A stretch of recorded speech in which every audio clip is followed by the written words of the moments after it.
Welcome back to Kpop Light, where we fangirl responsibly. I'm Lindsay. And I'm Rachel. And this week we are going to be doing a little introduction to K-pop, K-pop 101, if you will. We had originally planned to talk about all of our favorite K-pop groups, but we had some friends and family who listened to our first episode and had some questions for us about K-pop, being people who don't normally listen to it. So they were telling us they needed some further explanation on certain things that we have said. So that's what this episode is for. Yeah. In hindsight, we do sound like we're speaking a foreign language to someone that doesn't not know anything about K-pop. Mm-hmm. And our sweet, sweet friends were so kind and expressed that they really want to know what we're talking about, but are kind of just lost.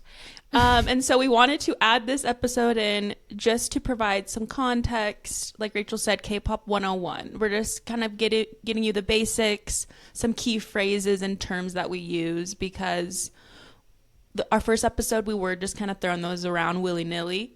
And I don't think anyone knew what they meant. But if you are a K-pop fan, this is great for you too. And we would love for you to tell us terms that we missed or correct us on anything that we do say, because we actually don't know everything, believe it or not. Hardly anything, really. When you get down to it, just scratching the surface.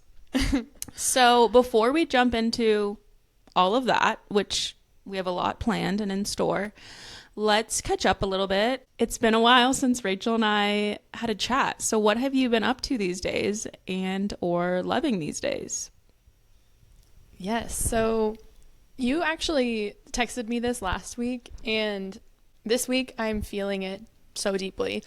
Last week, Lindsay texted me just out of the blue and said, I feel so overwhelmed by the amount of good music that is in the world, and that I want to listen to it all, but can't. And I feel that this week. Like, I feel like I've discovered so many good songs this week, and my brain has just been on sensory overload, trying to take it all in and wanting to listen to it all as much as possible. Yeah, so this week I've been really into, I mean, some of it's new, some of it's not, but I've really been listening to a lot of Boy Next Door and NCT, and kind of like, I'm loving the angsty teen rock pop. I love that motif. I think we had talked about how one song sounded kind of like 5 Seconds of Summer. Yeah. And that has just been on repeat. But then also Jisoo from Blackpink dropped a new album on Valentine's Day, and it is so good. She has a song called Earthquake, and it is so catchy. It makes me want to break into dance wherever I am. Pull a Lindsay, if you will. That's cool, because I feel like she's the one I know least about of Blackpink. Like Lalisa, we know her. Rose, we know her. Jennie. I feel like Jisoo is kind of the one that I don't hear about as much. Yeah, she's had a few like super popular songs. I think we have one of her songs on our playlist. Flower? Is that what it's called? Yeah. my rendition of it, not accurate. Okay, I was like, yeah, what is she singing? Yes, but then she also is an actress. I don't know if you knew that. I didn't.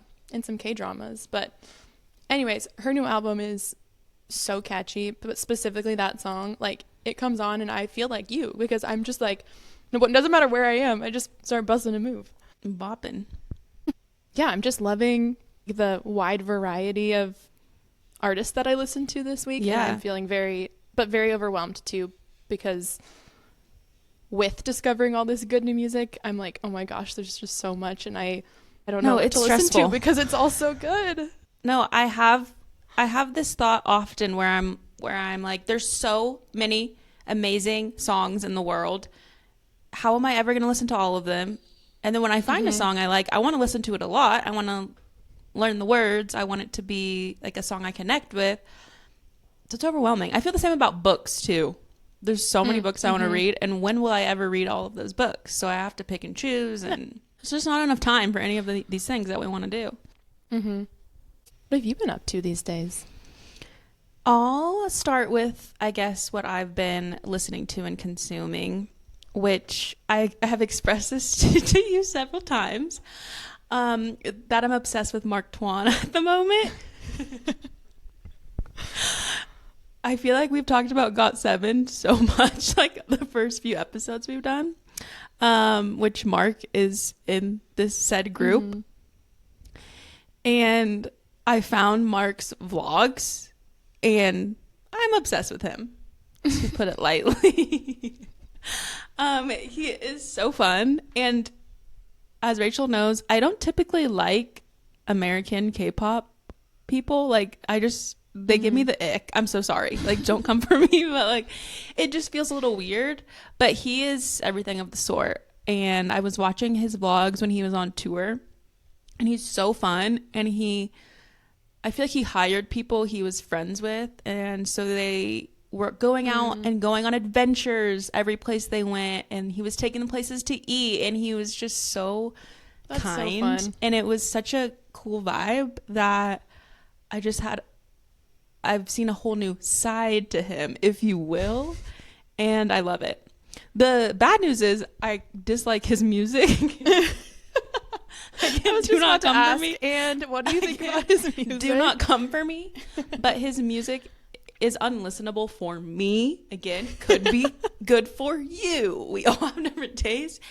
Something's amiss with his solo music. I know. For me. I unfortunately feel the same. And when Lindsay was texting me that she was really excited about Mark Twain and really loving his vibe and personality, I was like, well, maybe don't listen to his music. And I was putting it off because I thought that was going to happen, because I feel like you've told me that before. Mm-hmm. And I'm looking on the bright side, and it's actually beneficial because now the obsession can only go so far. Yeah. You know? Where it's like, that's true. This won't be an all-encompassing thing because I don't like his music. I just have a newfound respect for his personality and his aura and things of that nature. Speaking of Mark and GOT7, as I mentioned last episode, I'm obsessed. I don't know what else to say, okay? I was going to bring a question to the table about GOT7 and the song Python, which last episode I said was going to be in my Spotify Wrapped. It has pretty much been the only song I've listened to the last couple of days. I listened to it on repeat. I mentally know the dance. I'm obsessed with the song.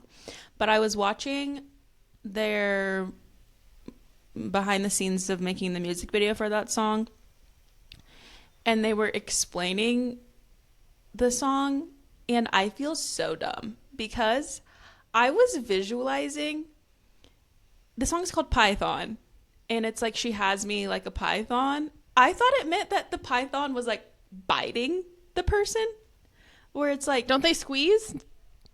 See, that was my question of what you were visualizing.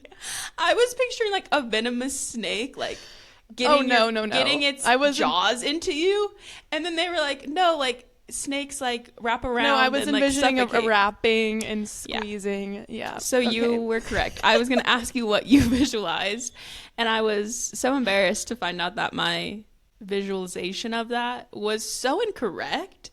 And in hindsight, it makes sense. Like, I know snakes wrap around you and squeeze, constrictors, if you will. But I don't know why when I listen to that song, I imagine like a snake like biting someone. Attacking. Yeah, because I feel like they have like kind of fangs. Because it has that kind of beat too, like python, like a an attacking beat. Yeah. I could see that. Okay, thank you for making me feel better about that. That's nice. But I will now visualize a snake around someone and the mouth kind of getting some flesh. But that was just an enlightening moment I had regarding my favorite song. Speaking of songs that we are obsessed with, I Hate Fruit from NCT Dream, which you talked about last week, has become a regular in my rotation. And since then, so many NCT Dream songs keep coming on my recommended at the end of the playlist.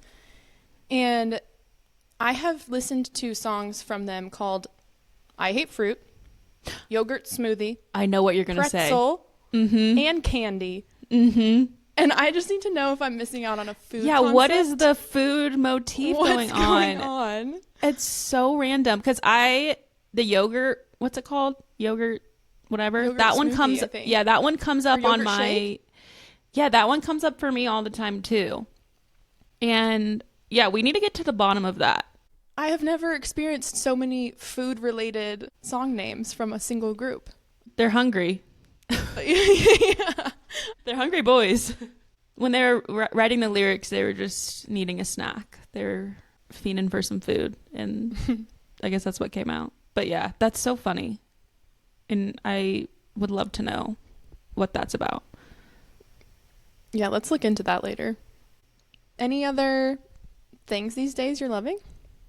I did want to tell you about the new Korean restaurant in my town, which has been very yes. exciting for me. That's amazing. I'm so happy for you. I am happy for myself as well. I live in Antigua, Guatemala, and there is some like food options, like variation of cultures and types of food, but not as much as Rachel gets in Dallas or in other major cities.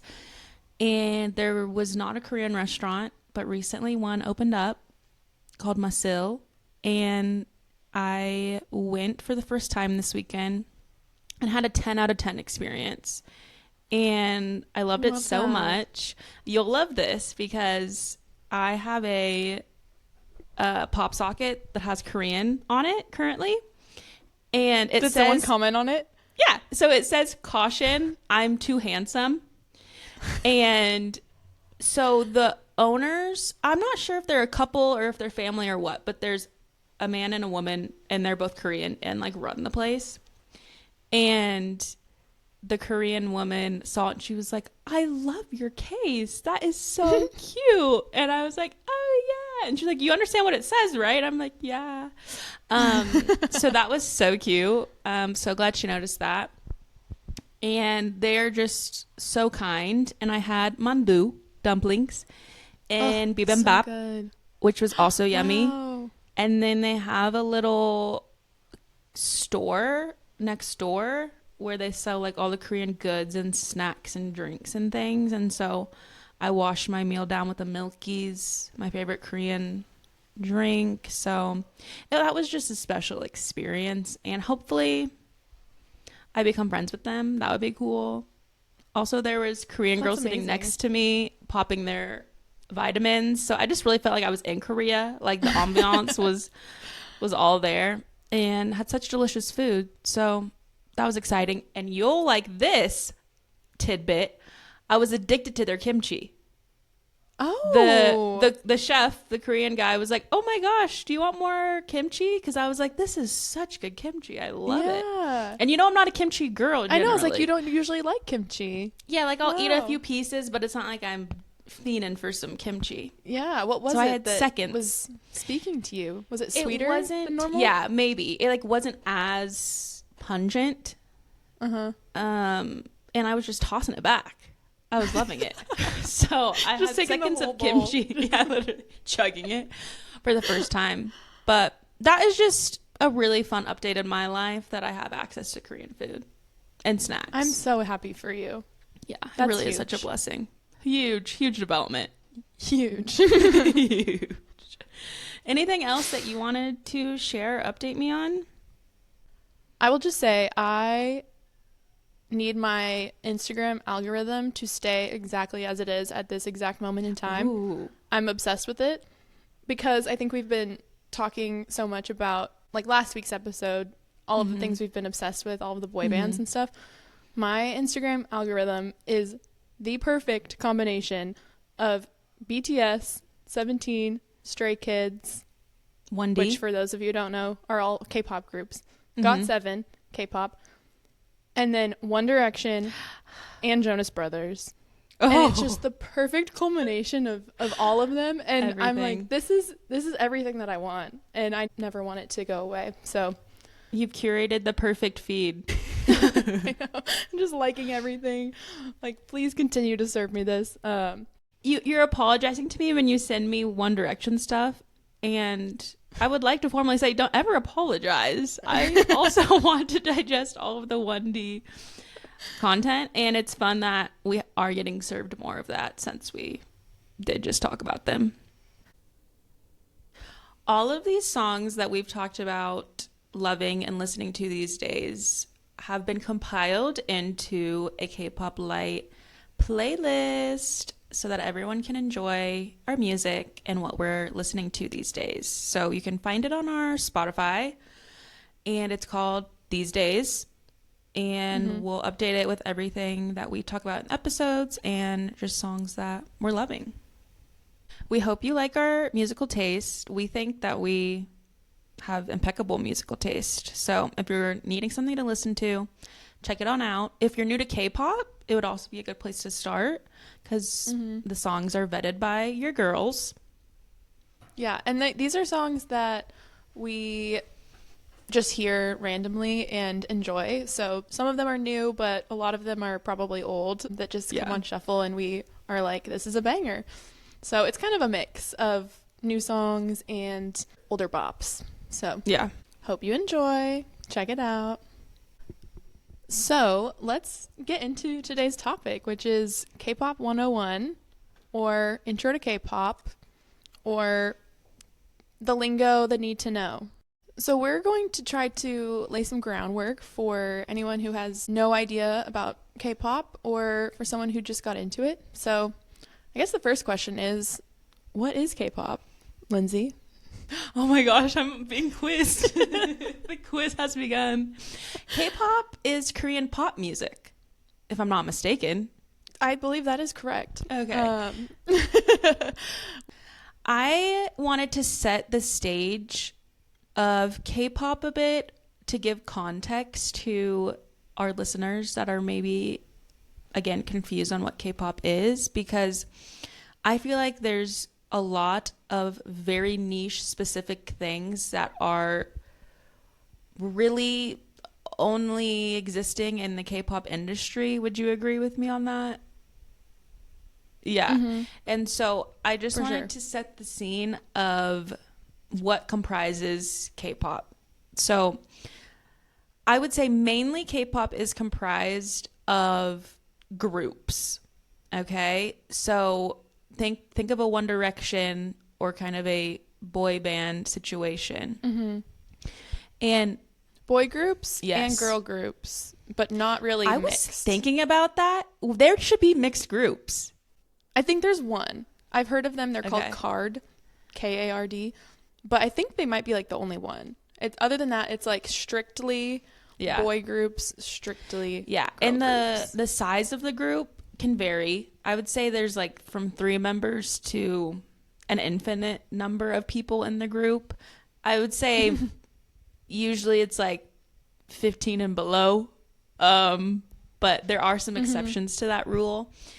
And musical artists within K-pop are mainly Korean, but there are people from all over the world as well. There's a lot of Chinese people in K-pop, Thai people in K-pop, Japanese. There's a lot of Americans that then moved to Korea and become K-pop artists.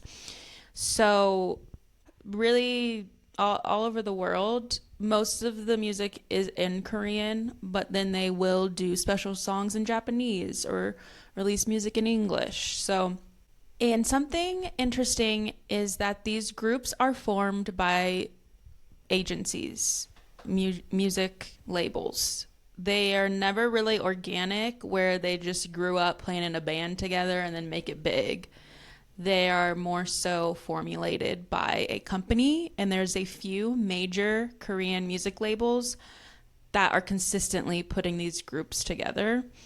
And so if someone is interested in being a Korean artist in the K-pop industry, they will either have like an intense tryout process and then become a trainee, which we're going to get into deeper in a minute here, or sometimes they're scouted if they're just attractive, like or literally if on the someone street. sees literally, or if like they are a dancer and at a dance competition, someone might come up to them and ask if they would be interested in training to be a K-pop idol. So it's an interesting infrastructure and setup, And the music labels are really the ones that put these groups together, create them, and promote them. And so it's not really common to have like an organic rise to fame or to be like an independent artist specifically in K-pop. Maybe in like K-indie and other genres, but it's really controlled by a few big music labels.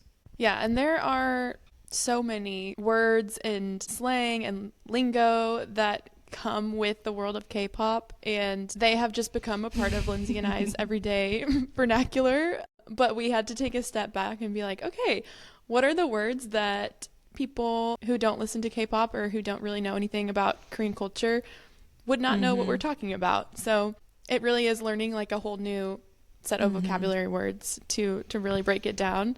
But we're excited to get into it and all of the different cultural elements and unique things that shape the world of K-pop. It is crazy to think about how these terms we're going to discuss just come naturally to us now and that we understand them, but previously we had no idea what they meant. And we're just so ingrained that now we're like, oh yeah, new side. Yeah, he's a trainee. But, you know, just a couple years ago, we had no idea what they meant. And to be honest, I still don't use a lot of these. And it took me a while to adopt some of them. Either just like the cringe factor or just not feeling worthy to say these things out loud. So Rachel and I are going to go through these. But to be honest, I actually might not know what some of them are. So it'll be a learning experience for all of us. And this also is by no means a comprehensive list of K-pop terminology, but these are just, again, the words that I feel like you and I use more regularly. I feel like there's a lot that is left off this list that is way more niche, but this is a good starting point. And especially if you want to listen to our future episodes, you might need to know some of these terms because we throw these around. Yeah, these are the need to knows. If you know these, you can understand the language we speak. You and I are speaking. Okay, so we kind of divided it into different categories of words, and the first one is general need to know terminology. So the first word that we're going to break down is idol or K-pop idol, and we used this a lot in the first episode and got the feedback from people saying, what? I literally got a text from a beloved friend that was like, would love for you to tell me what an idol is when you get a chance. So at its simplest form, it's a K-pop artist or someone that's, a singer or someone involved in K-pop, I guess. Like, is that how I explain it? Yeah. It's someone who is meticulously trained by an entertainment agency to become a multifaceted entertainer, singing, dancing, even acting sometimes. So yes, you are correct. That is what an idol is. It did take me some time to get used to saying idol because that is just not part of everyday English. Yeah, and you don't say like they're a celebrity or they're a singer. Like, you always say idol. It's kind of hard to explain, which I feel like is what I'm going to say about all of these terms we're talking about, but they're just all idols. So if there's a group of 7 men and they all sing, they're all idols, and that's just what they're called. But that's specifically, I feel like that term is specifically for these men and women in these entertainment companies, because I think you can be a singer and not be an idol. It's like you're being trained specifically to sing and dance, and that you're getting like the media training and all that. So it's a specific term for these people that are in these entertainment industries that are trying to make it in the world of K-pop. So the next word we're going to discuss is comeback, which you might have an idea in your head of what that is, but it is incorrect. So Lindsay, tell us what it is. It is when a musical artist releases new music, and so they're coming back. Maybe they've been gone. Maybe they've been on tour. Maybe they've been doing other things, but now they're coming back with new music. Yes. And this was such a hard concept for me to grasp when I first got into K-pop, because in my head, it's like a comeback is when you haven't been active or you haven't released anything or done what you do for many, many years. And it's like this big thing. You're having a comeback. But in K-pop, you can have a comeback 1 month and then have another Yeah. comeback 2 months later, and another one Yeah. the next month. I guess it's just releasing music, basically. It's just Yeah. releasing a song, releasing music. It's all considered a comeback. Mm-hmm. And usually that comes with special performances that these groups will do on TV and competition shows, and usually it will come with them having a completely new look, which I guess is a good segue to talk about another word, which this actually isn't on, like, if you Google K-pop lingo, this doesn't come up, but this is a word or phrase that Lindsay and I have noticed that K-pop idols use regularly, and we just think it's so funny. So that would be the phrase new side. I feel like this is the most used phrase in K-pop. I would agree. So a new side is when a K-pop idol decides to change their appearance. So that can be dyeing their hair a different color or deciding to dress a certain way that's different than how they usually dress, that's more intense or more cutesy or whatever it may be. And that's a phrase that they will say regularly, is they want to show a new side. So they can have a certain look about them, but say, I want to show a new side, and then dye their hair platinum blonde. They're always saying they're showing a new side, or they want to show a new side. I feel like it's almost mandatory of a comeback is them to say that they're showing a new side. Maybe that brings like some hype or interest around what they're doing, but they use that phrase so often that they're showing a new side. They're bringing something new to the table, maybe something they haven't done before. And specifically those two words together, new side, is so commonly used. Yeah, they use it too just with their music styles too. Like if they are usually someone who makes more chill music, and they'll be like, I want to show a new side, and then drop like a very intense hip hop album or something. So another word we need to talk about is debut. So Lindsay, you want to tell us what that means? Yeah, so a debut is, I feel like that's kind of self-explanatory. It's when a group debuts or is announced and they start working. Usually the company that they're under facilitates a debut for them. So they'll come out with the song. There'll be an announcement of who the members are and like the first look at who this new group is. And before they debut, they are training like very intensely for usually a pretty long time, which I guess is a good segue into the next term, which is trainee. So before someone is an idol, they're a trainee. Again, they've either been scouted by a company or have auditioned to be within a company. And they usually live with other trainees. The music agency just like kind of has full rights to them and usually houses them all together, and they're practicing dancing and singing and doing lessons and working on modeling and all of these things. And when they're trainees, it's pretty intense. And there's been a lot of horror stories because obviously trainees are let go, some are cut, some leave because they can't take how intense it is.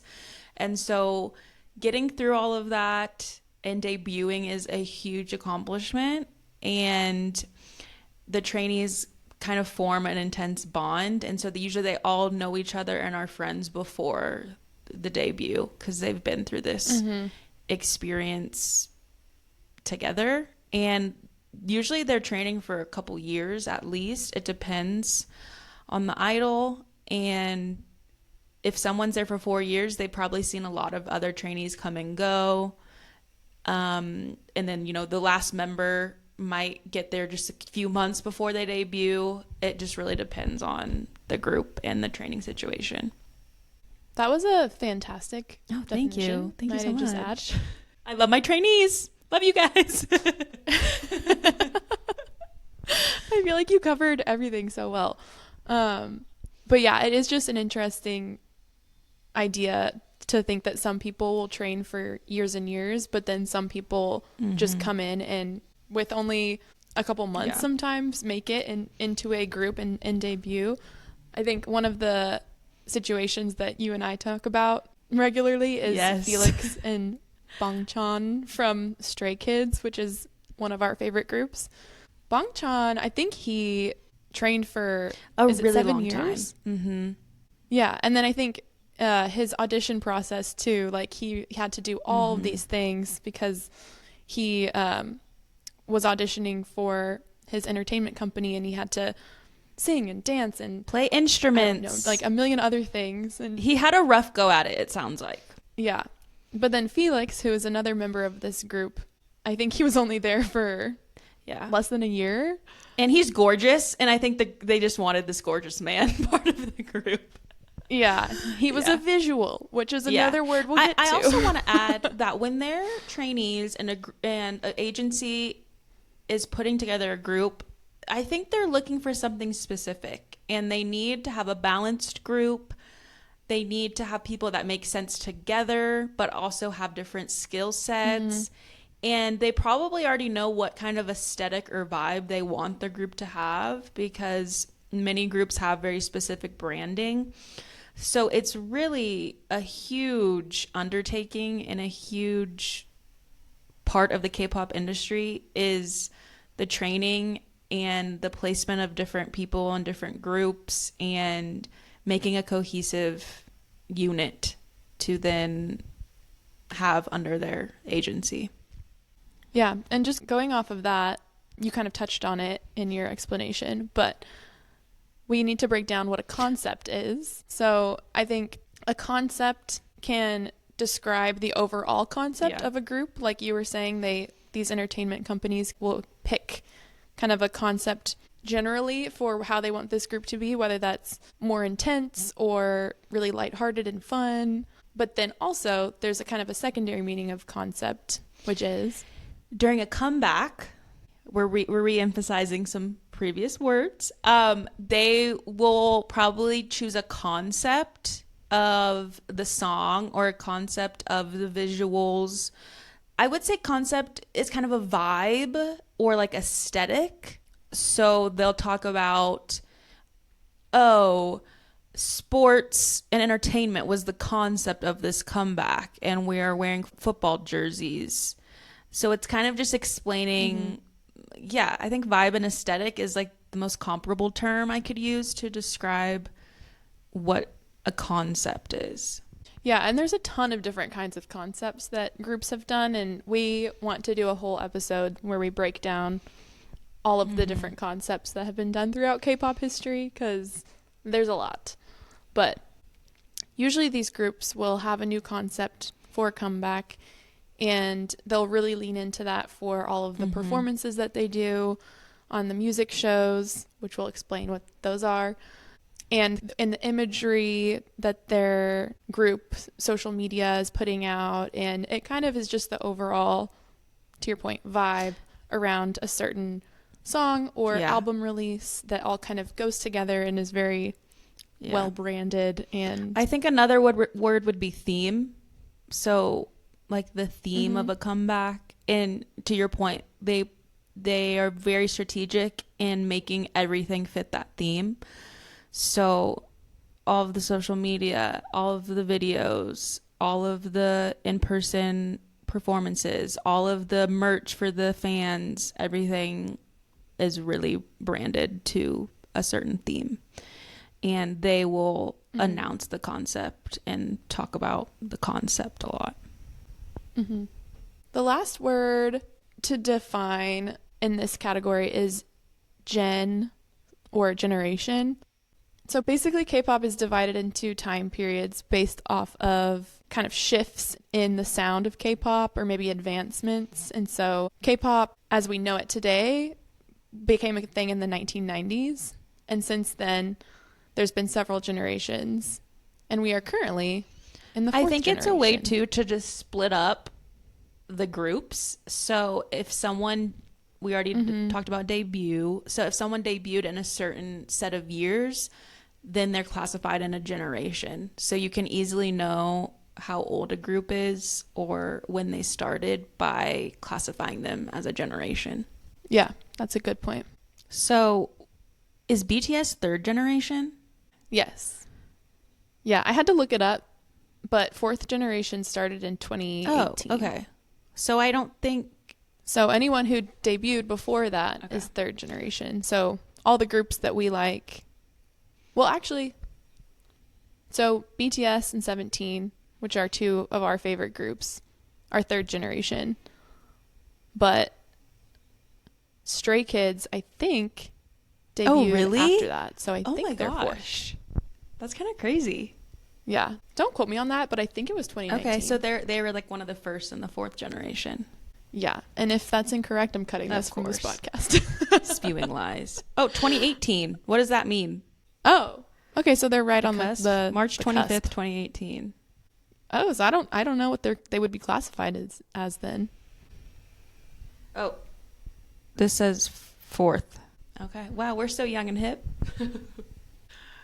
So the next group of terms that we want to get into, we are calling group dynamics. And so K-pop groups, there's so much that goes into how they're structured and the different roles that all of these people play in them. And we really could probably do a whole episode just on the structure of them, because it really is so intricately planned out and so many different roles. But for this, we've broken it down to kind of like the simplest terms. So the first one is leader. So why don't you tell us what a leader is in a K-pop group?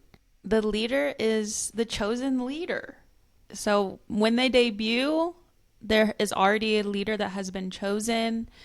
I think oftentimes it's who is training the longest. Sometimes it's just who shows leadership qualities.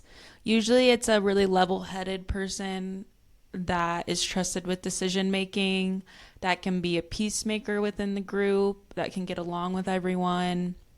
And oftentimes they serve as like a spokesperson for the group too. Whether it's in an interview or anything like that, they are the go-to person. And I think probably the responsibilities depend on each group. I think a lot of groups, they respect their leader, but it's not like a huge undertaking to be the leader.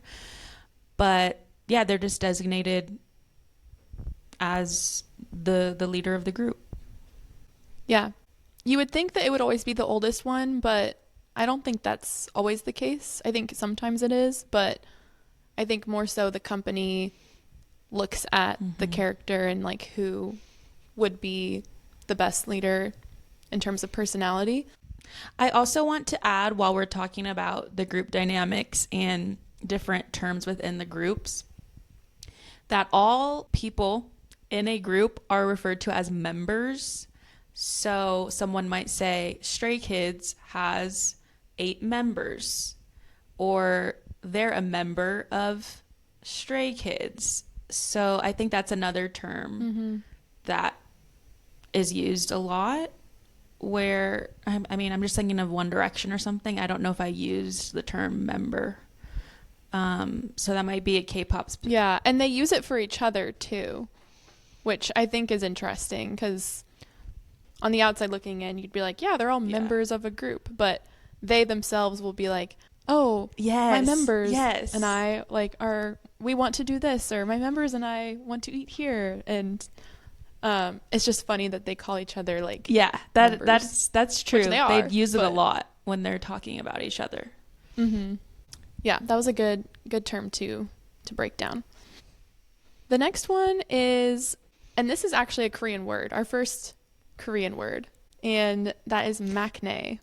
So maknaes are the youngest person within a group.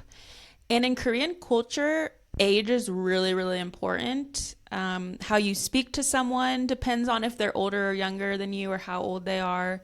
Even like some physical customs of greetings depend on the age of someone. And yeah, just what year you're born is really important. And so the youngest person in a group is always referred to as the maknae, and they often baby them or like point out that they're the youngest a lot. Like it's brought up regularly, which I always, sorry, I'm bringing up One Direction again, but that's always the comparison, where I don't even know who the youngest or oldest is in One Direction. Like, it just wasn't like a thing that was ever important. But in Korean groups, I think just because of the cultural nature of age and birth year, it is very apparent in K-pop groups, the age rank. Yeah, for sure. And something interesting too for those who might not know this about Korean culture is there's different ways of speaking to people based off of your age. So if you're speaking to someone who's older than you, you speak with a more formal tone. And then if you're speaking to someone younger than you, you use an informal tone. And so that's an interesting dynamic when you start watching how these groups interact with each other and how they speak to each other and kind of the formal ways of talking and informal ways as well. So age is definitely an interesting cultural difference for sure. So then there's also a maknae line, which the maknae line is just the youngest members.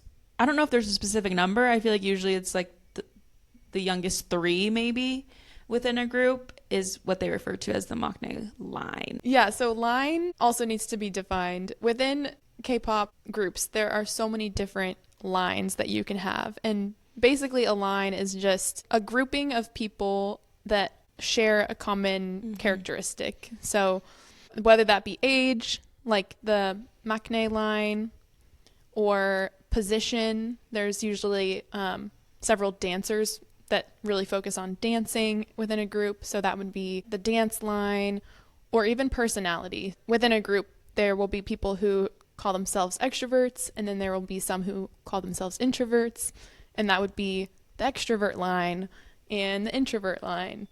Other funny ones, there's sassy line, foreigner line. You can really add anything you want, I guess, and just add line to it.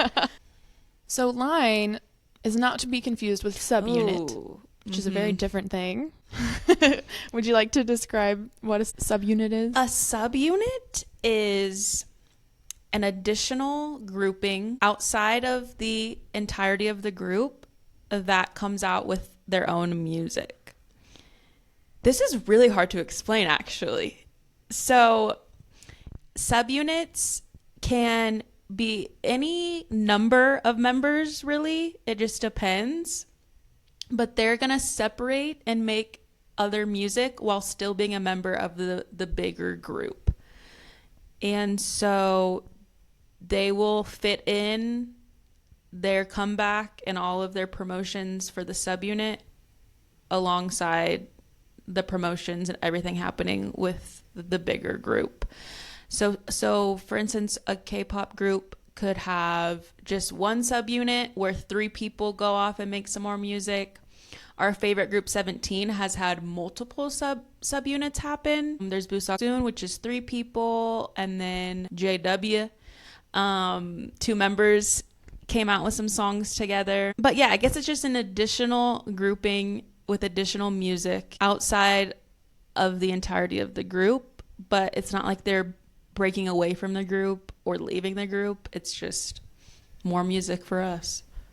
So the next word we need to define is visual, which just cracks me up. It's kind of a savage word when you think about it. Visual is terrible. Used to describe someone in the group that is the handsome or beautiful or attractive one. So some people's position in a group is literally referred to as a visual, which is so derogatory. Like, oh, we only wanted you in this group to be pretty and to be the visual. But I guess it's an honor too. Just to clarify, it's usually the person who's deemed to be the best looking by Korean beauty standards. Good disclaimer. So oftentimes Lindsay and I don't think that the visual of a group is the best looking That is true. Up for interpretation. Yeah. But that is a role within a group that somebody plays, is being the visual, the quote unquote best looking one. So just funny. Okay, another word that is very important is bias. Bias. A bias is your favorite, essentially person in a group, and I guess you're biased towards them.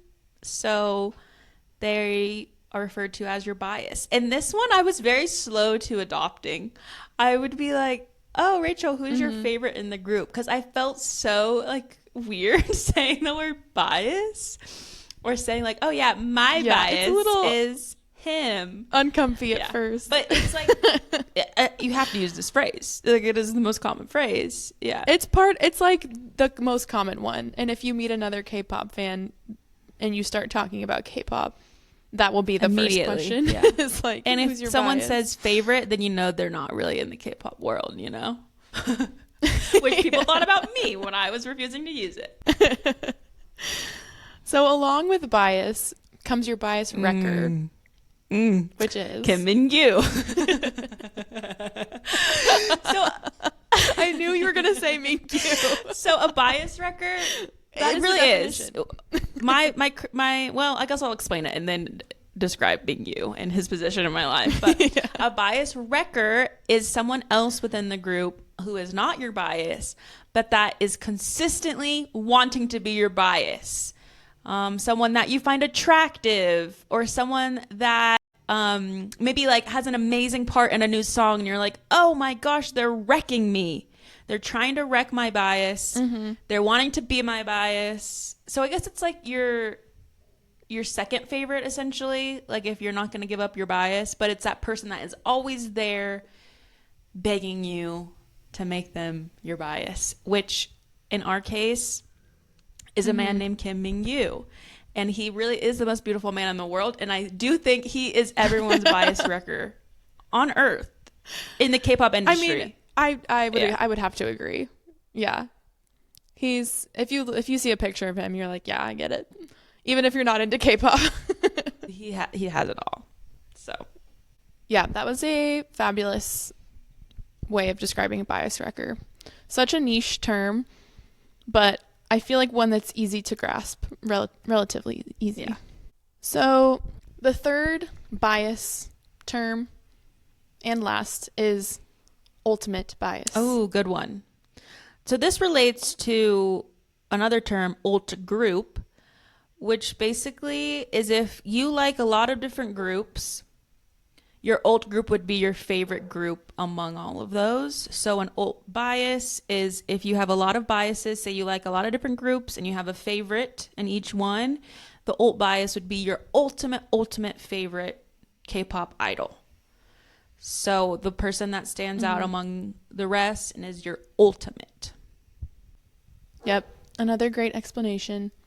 So sometimes your ult bias might not be in your ult group. Very important point. Yeah. So yes, you could have an ultimate group, but then your ultimate bias could be in a completely different group. They're just your favorite one. So important distinction. Amen. Okay. The next category of vocabulary that we have is performances. And the first word to chat about is music shows. Oh, okay. This is a big topic. So in Korea, there are a handful of different music shows. So these are shows kind of like MTV TRL or something like that. That was an American show back in the day where artists would come on, perform. I think on those they kind of debuted their music videos too. So similar to this, but in Korea, there's a few shows where when a K-pop group is having a comeback, they will come perform their new song on these shows. And there are 3 main ones, if I'm not mistaken, and they will make an appearance on each of those shows. And usually they try to vary the performance a little bit, maybe a different outfit or a different like set design, but they go and perform their song. And then these videos of them performing are highly viewed on YouTube. Everyone tunes in. These performances are studied and people always look forward to them. And if you didn't do this on a comeback, it's pretty rare and weird. Yeah. It's something that it doesn't matter how big the group is. Yeah. You're doing it. And I think it's just an interesting concept because we don't have that in the US. We don't have these music shows that huge celebrities are going on. Like BTS will do music shows right alongside a group that just debuted very recently, and everyone's just all together doing their performances. Usually there's several groups in one music show, so they'll all perform their new music together, different stages but the same night. So I just think that's an interesting concept, that these groups who are more established are right alongside the newbies. And then there's a vote, and a winner is deemed at the music show. So say there's 5 groups that performed. They're at the end, they all stand up there and they announce who the winner is. And to me, it's a kind of an odd custom, but that's just how they do it there. When you release new music, you go on a show, you perform alongside other groups, and it's kind of a rite of passage. Like, I feel like if you didn't do that, people would look down on you. Yeah.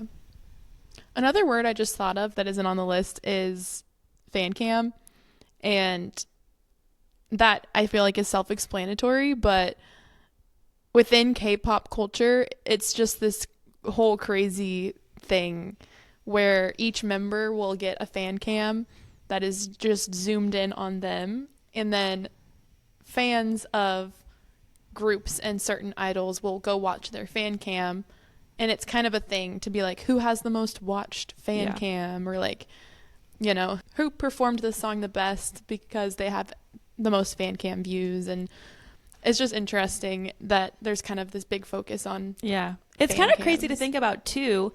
If a group has 13 members, like our favorite group does, there's 13 people in the audience filming each of the people, zoomed in, focusing solely on one person. And I do think fan cams are really, really crucial and popular with the music shows. Like, I feel like those are like the viral fan cams. So they'll upload 13 different videos, and each video is focusing on one specific person. The fan cam. Yeah. Talk about stage, though. Stage is a good one. Stage is a term I actually hate. I do not like, and I have expressed this multiple times. A stage is a performance, and I just don't like it because grammatically it doesn't make sense to me. A stage to me is the physical place where you perform on. The stage, you know, has a curtain that opens and closes. You know, you could go off to stage right, stage left.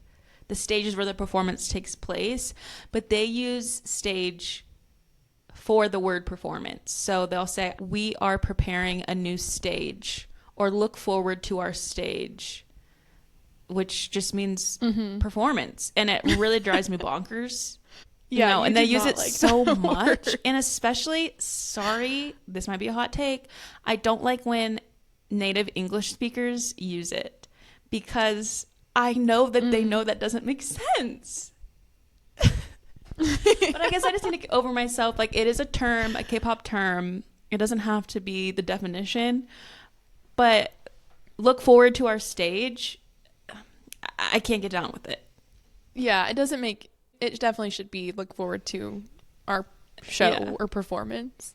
That's a very niche one that I feel like not a lot of people have picked up on, but that Lindsay picked up on very quickly and has bothered her every day. It's when, you know, when you notice something and then you can't unsee it, like it's everywhere. Every time someone says that, it's a nail on the chalkboard to me. Like, stop saying stage. Like, even at the concert we went to, I feel like they were like, look forward to all of our stages tonight. Is there multiple stages? Are you bringing out more stages from behind the scenes? Like, is there a stage up in our nosebleed section? Explain it to me. Was that an actual laugh? Yeah. I just thought you were maybe like emphasizing it a little bit. Oh, that was funny. I never heard you say that before. If you're promising me stages, you better bring them out. Okay. Another very important aspect of K-pop performances is the fan chant. Oh. I don't know if I've ever done a fan chant, but I could try to explain it. The fan chant? Yeah. Explain it and then try to do it. Oh my gosh. Well, a fan chant, are you referring to just the name fan chant or the ones that they make for songs? Well, they're one and the same. Like the fan chant, they'll customize the fan chant to the comeback song, but it always has that like name section. The fan chant is when the fans will, during a song, chant all of the members of a group's name. Correct me if I'm wrong. Is it usually oldest to youngest? I'm actually I think not usually sure. it's maybe oldest to youngest, but they will chant last name, first name, which is how it is done in Korean. And all Korean names are pretty much 3 syllables, so it like flows really nicely. And so some songs, the fans have to chant the names very fast. It's kind of a tongue twister. It's kind of a challenge to fit it in. Because you chant it along to the beat of the song. And then when a new song comes out, they often will create a chant within the song. So in that way, they're kind of telling you when they want you to chant their names. And then there's often other ad-libs or maybe lyrics of the song or different bits and pieces you will emphasize or chant along with the song. But most songs include you listing all of the names of the members within the song. We will insert a clip of a fan chant so you guys can hear. Yeah, we should do that. What it sounds like, because it is wild.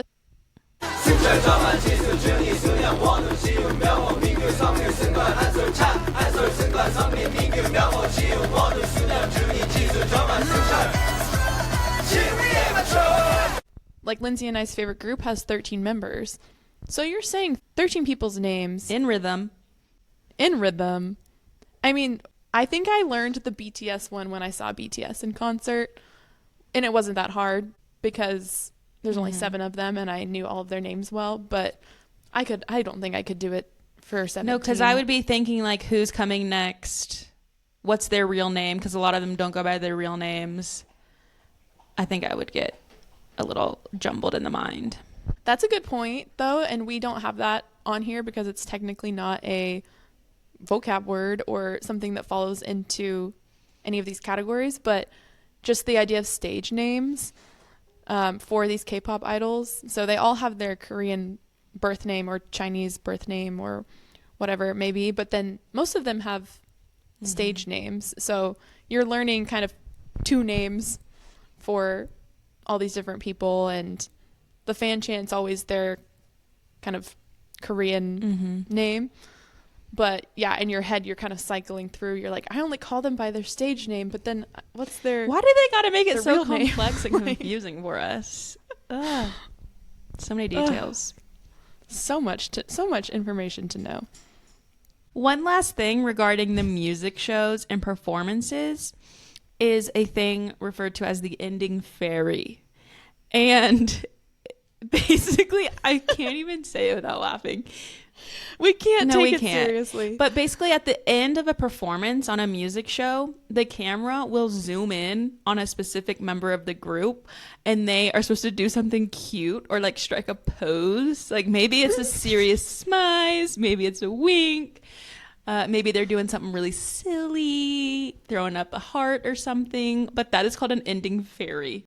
Yes, and it zooms in on them and then just stays a little too long for several seconds. It's not, it's just, it's a little too long where it's uncomfortable. And they are forced to do a pose and just keep holding it. Yes. Until it usually will pan to another member. Usually I think there's like 2 or 3 that it focuses on. But it always hovers for just slightly too long where you're like, I don't like it. No. And I wonder if they know ahead of time who is going to be chosen, or if the idols are just shocked when they see their head in a large frame and have to make a pose. Yeah, that's a good point. I would assume they would have to coordinate it, but I'm curious. And then they always are making fun of each other for their fairies, and they think it's so cute and funny. Yeah. So I did some research into what that meant because I was like, why do we call it that? I hate that. And apparently, I think it originally started as they gave the ending fairy to someone who stood out particularly in that performance, that did something really interesting or like was the best at what they do.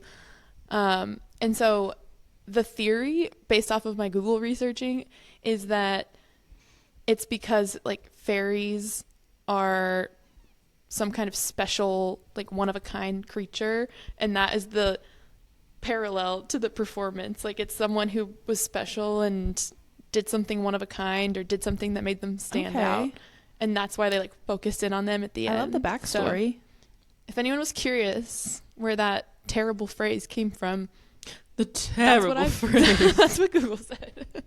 Do you think they still are choosing the best one, or is it like random? I think it's changed to just be random. Yeah. Okay, moving on to the last section before we get into miscellaneous words that didn't fit anywhere else. This section is talking about the gear that comes along with K-pop. So, only a few things to chat through here, but the first one is... A lighter sticker? Light stick.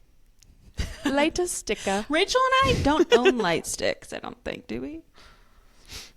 No, we're not light stick girls. Or photo card girls, which is the next thing we'll discuss. A light stick is probably the most prominent item in K-pop, though. Basically, each group designs I guess it kind of looks like a microphone, but it's usually plastic and designed to represent them in some way. And it has a light at the top. And when you go to a concert, you sync it up. And so then the whole stadium is holding these light sticks, and it's color coordinated along with the music.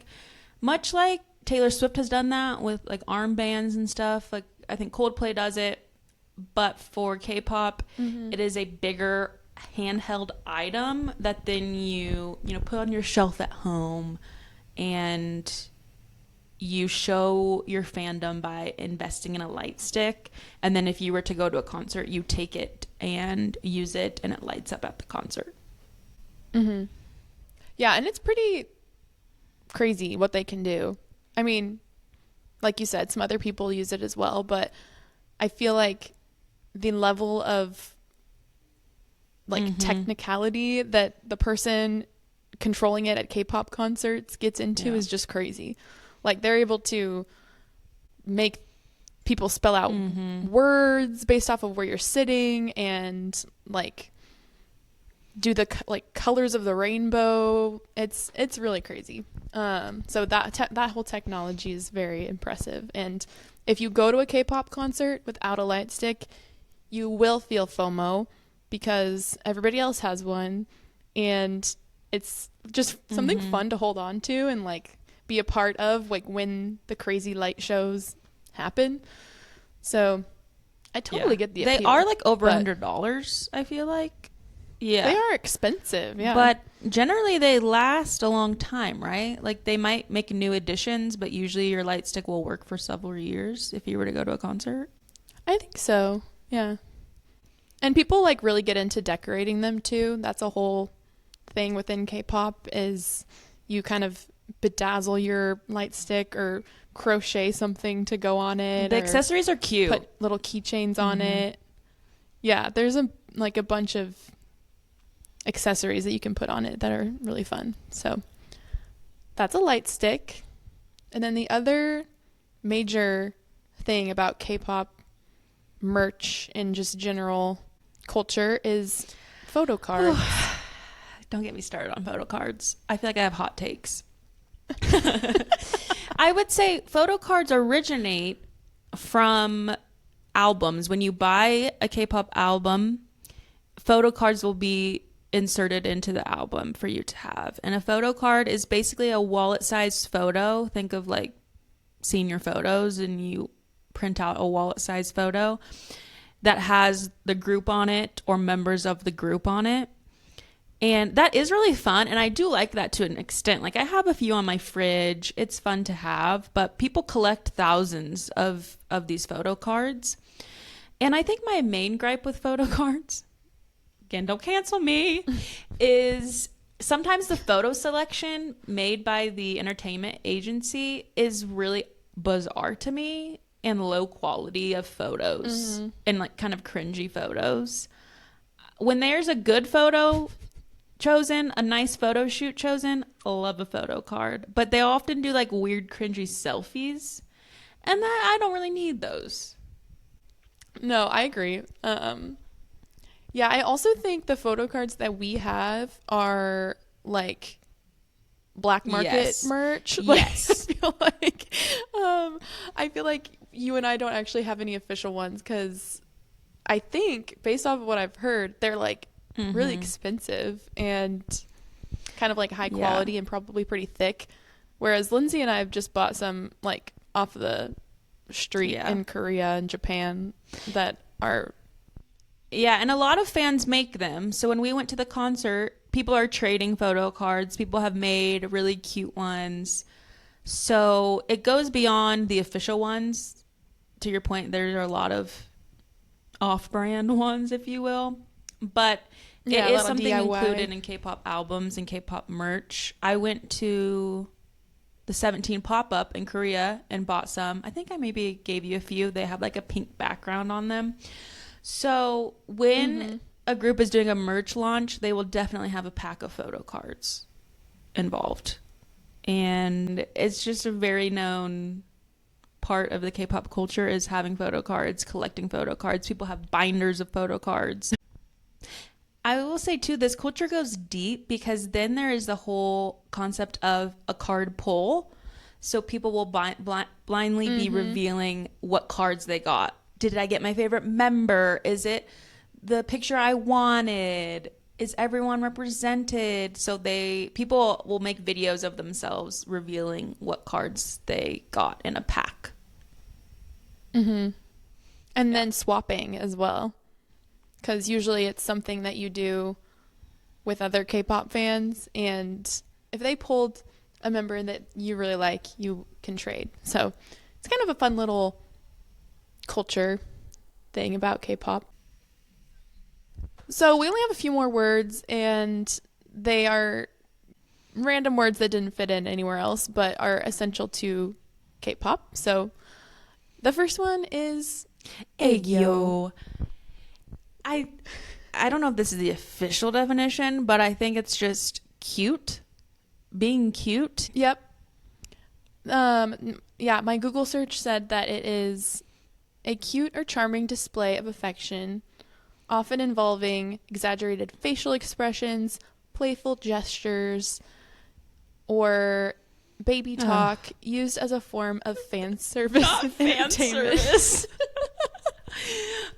Yeah, I have mixed feelings about aegyo, to be honest. Basically, how I see it usually play out is members will tease another member in their group and be like, show us your aegyo, and they want them to do like what they deem as an embarrassing pose or expression, and basically they just want them to act cute or baby-like or do something silly, but it usually isn't anything groundbreaking. Like, it's really, I don't find it that embarrassing, but they like hype it up and want each other and tease each other to do aegyo. Yeah, and I think it's something that a lot of like Korean shows will ask them to do as well. Just like strike a pose, be cute. And that's not something that they ever have to do really when they come to the States and do promotions, or I think other countries as well. It's definitely a very Korean concept. But can you give me some aegyo right now? That was perfect. Wait, what is that? They bite it? Yeah. Okay. Another word that is common in K-pop that you mostly hear the K-pop idols saying to each other is the word fighting. Fighting. My favorite Korean word, to be honest. Fighting goes beyond just K-pop. I think it's just a Korean word they use, but it just means like, let's go, we can do it, keep going, gets the energy up.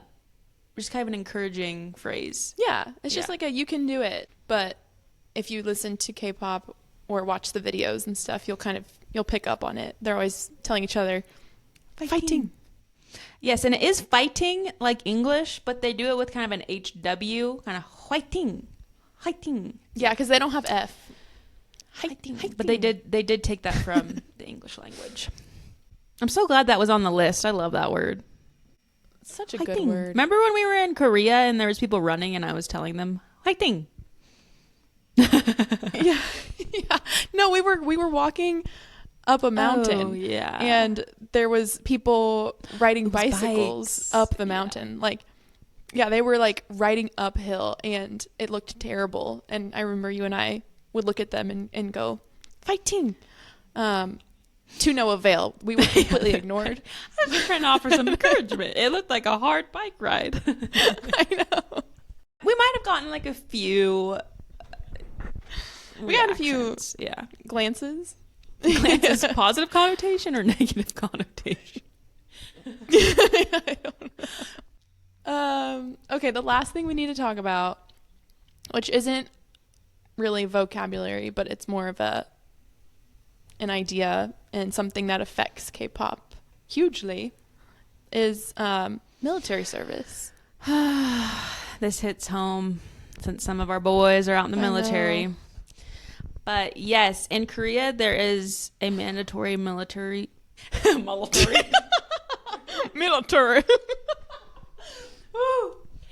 In Korea there is a mandatory military service. So all men are required to serve for 18 months. I think it used to be 2 years and now it is 18 months if I'm not mistaken. And I think they are supposed to go before the age of 28. And some idols get special permission to go a little bit later. But even if you're super famous, even if you're BTS, global superstar, everyone goes and serves in the military. And this is kind of a huge hindrance to K-pop because really at the height of a group's fame, they're often needing to go to the military and trying to arrange everyone going at the same time so that the group can continue, and then coming back and making sure everyone still wants to do the music and timelines line up and they get back into the groove of being a famous person and training and releasing music is kind of crazy. Yeah, it really affects the whole industry because, I mean, BTS was at the height of their career. They were pretty much at like the point in their career where they were the most popular they have ever been. And then they had to enter the military and they've been off the radar for like 2 years now. So this is the year that they're coming back. And so it's just crazy to think that there are several year gaps where these groups are just not a thing. And it affects every group, and at least for the men. The women don't have to serve, so it doesn't really affect the girl groups. But yeah, crazy that all the guy groups have to go through this weird like transition period. For sure. Solo acts, because a lot of them do solo things while their members go to the military, and so it gives them a chance to kind of explore other avenues and solo projects. I think it's always so weird as well because K-pop groups are generally very active, and sure they take breaks here and there, but they're never gone for a year. So it's pretty crazy when this happens, and they're in the military. So they might release like a holiday message or something, but they really can't do anything and aren't seen. And yeah, they're not really posting on social media. They kind of disappear. And, you know, I feel like Harry Styles will go on tour and then like be gone for a year and make music. But with K-pop stars, they're just so much more visible and active. And so it's just very jarring and sad when they have to go away. Yeah, you really feel their absence, because when they are promoting and when they are releasing stuff, there's so much media and content around it, and you're seeing their face all the time. And then when they go to the military, you're like, oh, I haven't seen a photo of this person in 18 months. Are they well? I don't know. It's also interesting because, as we've discussed, a lot of K-pop idols are foreign. They're not Korean. And so those individuals will not have to do military service. So then they're just kind of chilling or will do solo stuff. So it's a very interesting dynamic. And, you know, if you're Chinese and then all of your members are gone for 2 years, you're like, well, what am I supposed to do? Like, that kind of sucks. I don't know. It's very interesting.